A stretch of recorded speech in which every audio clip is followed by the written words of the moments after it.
Right, so my name is Veronica and I'm a teacher. I do not have a company or a startup or anything yet, but I'm interested in edtech in general.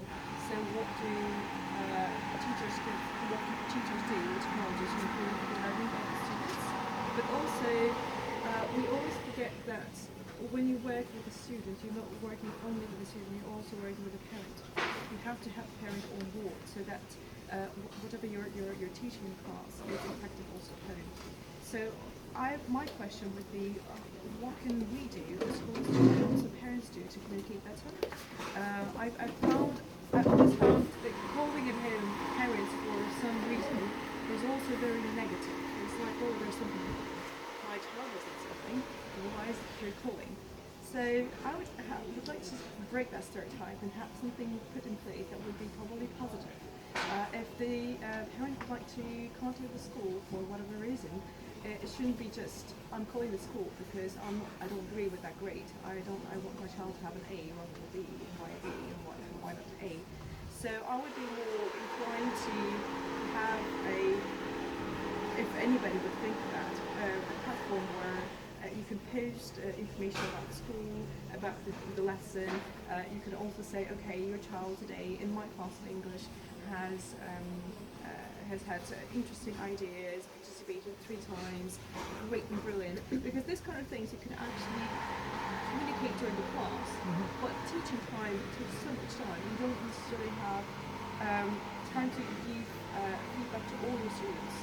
So by the end of the class, they rush out and they say, oh, by the way, you are great, brilliant. I mean, really thank you for your participation. But you could probably do that online and just send a little message to your parent. It also pleases the parent, it also pleases the child because everybody knows if you have done well.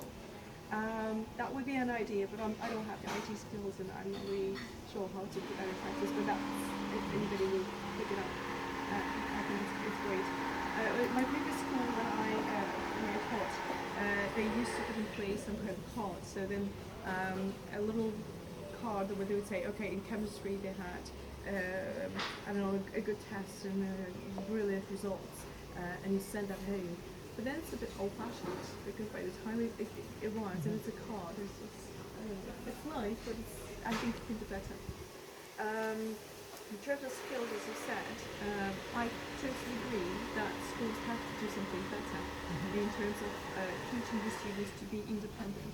I taught in France, I taught in England, and to be honest, I noticed there's a huge difference between how I taught in France and how I taught in England.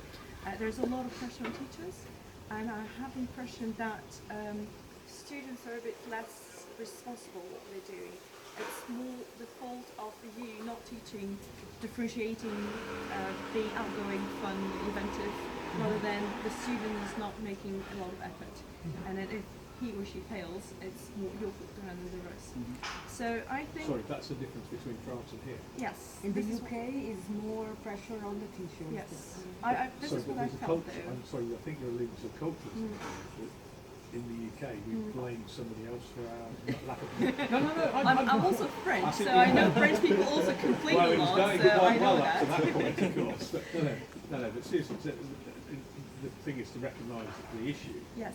Whatever the issue is, however unpleasant it may or may not be, is what you're saying. That in the UK, there is a tendency of students and parents to blame the teacher as opposed to look in the mirror, which is... But I'm not saying it's just a question of parents. It's not a question of only parents complaining or anything like that. I just felt the pressure coming from the school itself. Is that you have to perform at a certain standard with everybody, rather than student has to be accounted for what he or she can do, and then just push it from there. There's a limit that everybody has to attain, rather than you have to concentrate on your and your strategy, saying, okay, this child will probably get a B in A-levels, but it's fine. This is the maximum you can reach. But why not make this progression a happy one, rather than a stressful, rather than say, why don't you have an A? And I think by making and bringing up the skills that the child can actually excel in, can be a good counterpart, right? You're probably not good very maths, but you actually can do more, right? You don't necessarily have to be very good maths to be a good businessman. right? Yeah. So why not bring this up? We do at school sometimes some kind of projects where they have to fundraise for charity, present something for assemblies, but that's quite minor, I think. They have a little part of the mission, but they don't have the entire mission on their own, and they're not independent enough. Yeah. So I think it's something can be done. Well, it's, at you know, school here, level. here the luck is when you have a headmaster who's, you know, attentive and who's really interested in innovation. My son is in a state school in Islington, and unfortunately 2 years ago the headmaster was brilliant. That's the reason I took him there. Got a stroke, but he gave every year £2,000 for a student from year 6 to invest for the school. So it was, I mean, a brilliant idea. And they had a, you know, artist in residence, a poet in residence, a scientist in residence. I mean, I started having an entrepreneur for them in residence. So they had, you know, start as a state school, all the things. So it does. It's only some initiatives from headmasters, but it's in general the system is failing. It's, you know, we know already the relationship between good grades and success in life is completely not given. You know, It's so more what skills. it's really more life skills that you know children need. That's absolutely fascinating. My eldest son went to a state grammar school in Barnet, which is a council which refused to go comprehensive, and the headmaster there was inspirational. And when we went to so you turn up there thinking the school's going to try and woo you into letting your child go to the school. And he said, okay, if any of you aren't willing to sign this contract, and he put the contract on the board. Right, and this is a contract. I mean, I'm talking a proper contract here. If you're not willing to sign it, get up and leave right now. And there's people go, well, you can't do that. This is a state school. He said, I can do that because there's 1,300 people want to come to this school, and we've only got 130 places. So if you're not willing to, and the contract was that the parents would be supportive of the school, and yeah, so an inspirational, risk-taking, awesome headmaster who got my son through amazing. He did really, really well. But isn't it a shame? But you can't institutionalise that. That's the problem. And so what government and politicians try and do is to institutionalise everything, and they actually drive these people away. Sadly. Amazing. So I would be interested to see how the project will implement on a larger scale. Yeah. And of course, I'm here to promote your ideas because I'm going to be Well, that's teaching why it we are in- also fundraising now for the next one to get, you know, across. to you know to be able to scale it. Because the idea is to scale it, and I think because you know my initiative was always to say, you know, I don't want to change schools, although we are already asked by schools to help them.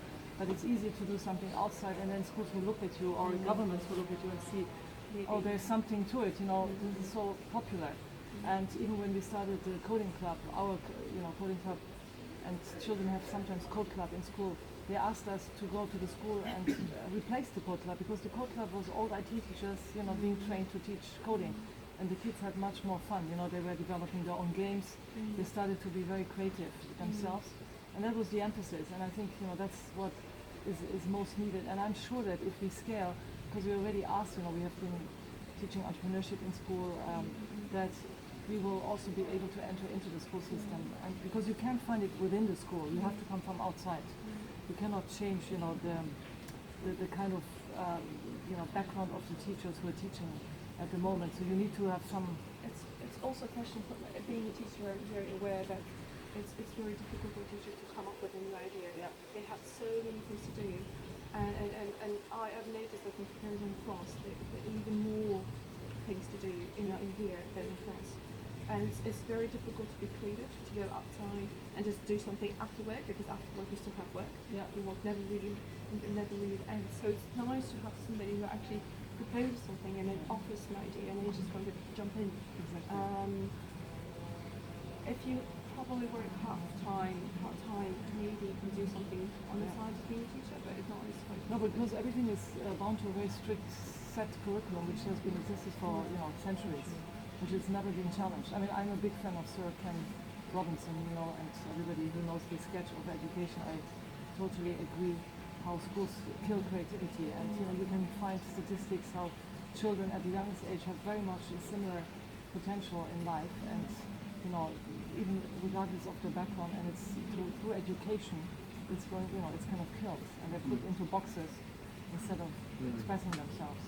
And I think this is, when you start your own company, I feel you can have the biggest impact because you show how it can be done in a different way, and then that will, kind of hopefully be like a snowball by itself, and then influence something. So that's the whole idea. By the way, just a piece of information, if anybody is willing to do something about coding, Microsoft Education is working currently on a project called Torino, and they actually want to focus on people with computer, of course, when it comes to computer. And they've come up with pots that they can turn and assemble, and then there will be code. That can be also applied for disabled students who can't necessarily visualize things. Yeah, it's very interesting. We should talk about And I this. think it's launched in September, so it's fantastic. worth seeing it. Thank you very much.